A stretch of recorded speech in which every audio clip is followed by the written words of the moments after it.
Hi everybody, Pat Huntoon here from Technique Junkies, and today I'm going to be showing you how to make that cool layered modern circles card. It's layered color between orange and purple to make a pretty cool background, a modern background. So we're going to be using the SS121 modern circle sets from Technique Junkie. It's a set of 9 for $16.95.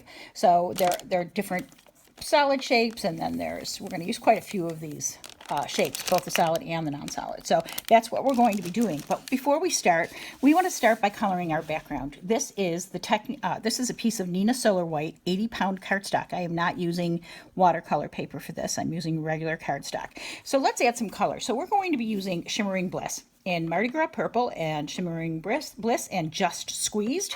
And anytime you use these, you need to roll them. You don't want to shake these, because when you shake a spray, you can clog the nozzle. So you see how that there's all this mica at the bottom. That's where the mica pools. So what we want to do is roll them back and forth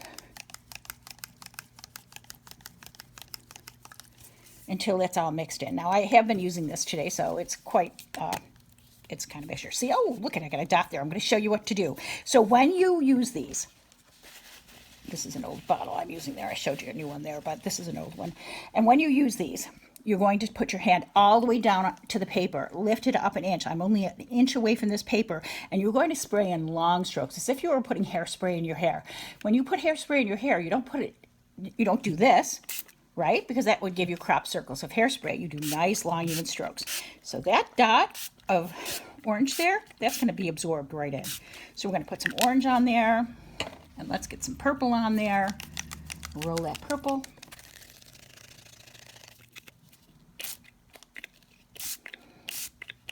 Nice and low, nice long even strokes. So you can see, even though we're putting orange and purple on the same paper, look at how pretty those are. So we're going to set that aside to dry. You can use a heat tool on this, but because you want to make sure that there's no soak through on the bottom of this paper, especially since it's just regular paper. So I'm just going to set this aside to dry, and we'll come back and finish the project. Okay, so my piece has had plenty of time to dry, and in fact, if you notice, those spots of orange, those dots of orange, they're all absorbed in. So that's what I was trying to tell you before when I said you just go right over it with color, because the spots will absorb. So to use the modern dots on this, I'm going to be putting this piece in my MISTI, holding it down with the magnets, and then I'm going to be pulling out some of the modern circles. So I'm going to be using two colors here. I'm just going to use two colors. I'm going to be using Distress Oxide in Wilted Violet and Distress Oxide in Carved Pumpkin.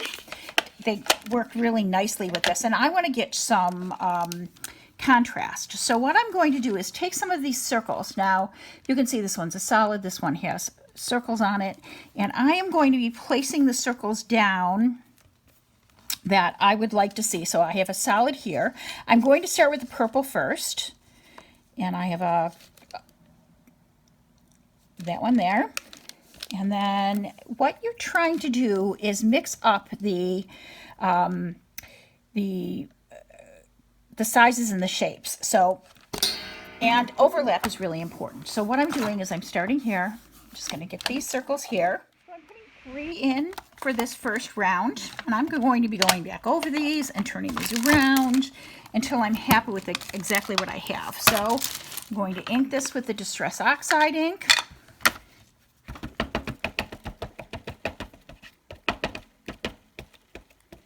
And make sure that I get a full inking on that dot. I can go back over it, of course, because it is in my MISTI. So I'm going to ink that. And stamp that.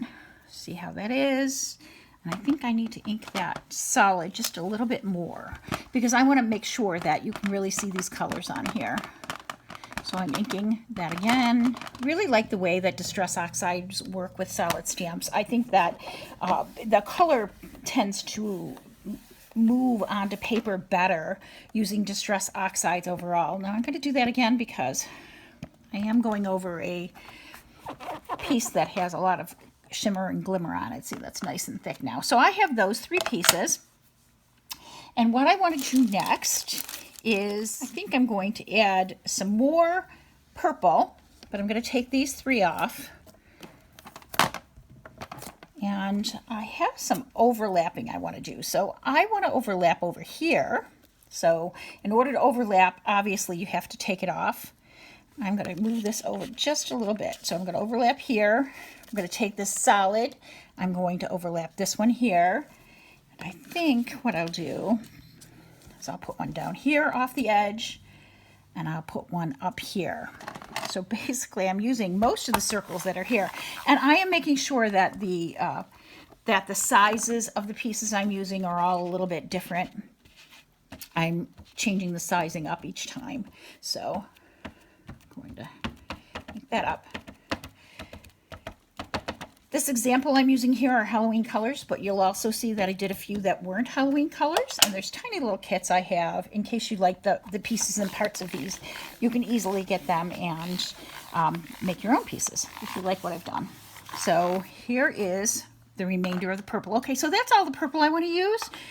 Next I'm going to do is take those off, and I am going to, those inked really nicely, those solids inked really nicely, and I'm going to overlap some of the yellow, orange. So I'm going to overlap an orange here, and this one has a cool little pattern to it. I don't know if you can see it. I'm going to overlap that one with this one. I am going to wipe a couple of these off and overlap some more. So as you can see, I've laid a few of them down, some on, some off, and these will all be orange. What I really like about this Distress Oxide ink, if you don't have it, I don't sell it, but I happen to really like it a lot, especially when you're using it with things like the Shimmering Bliss, because what happens with Shimmering Bliss is that it will hold its own against it. It's partially pigment, so it holds itself really nicely up to it. So all of these, I'm going to put this carved pumpkin on here. And because I'm doing multiples at once, I may have to re-stamp one or two of these. But this should be our final stamping on this. Oh, I might have to add something down here. I see that we have a little hole there. I'm making a nice colorful background here. Oh, look at that. Okay, so you can really see how the orange holds its own with the purple there. See how it really holds up to that? You can really see it. Even the orange on orange there, the tone on tone is really nice. And I think what I'm going to do is just add one more inking of these, and maybe I'll add one to the bottom while I'm at it.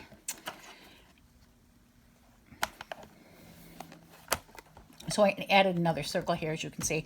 Contrast is really important with these, with this particular technique with these, because you really want to show, you really want to have contrast, because it adds a lot of dimension to it, the contrast does. So try to pick colors when you're doing this that have nice contrast to them. And the shimmer and the Shimmering Bliss will show through.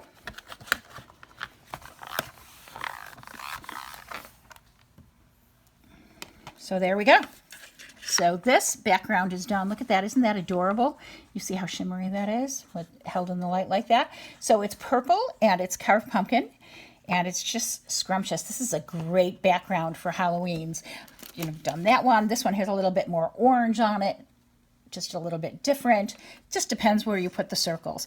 The nice thing is you can do all the yellow and all the purple in one shot and clean everything off, and you're good to go. So that's the end of our tutorial. If you like this tutorial, please give me a thumbs up on YouTube, and can consider subscribing to the Technique Junkies YouTube channel. I really appreciate it. And I'll see you next time. Thanks for watching today.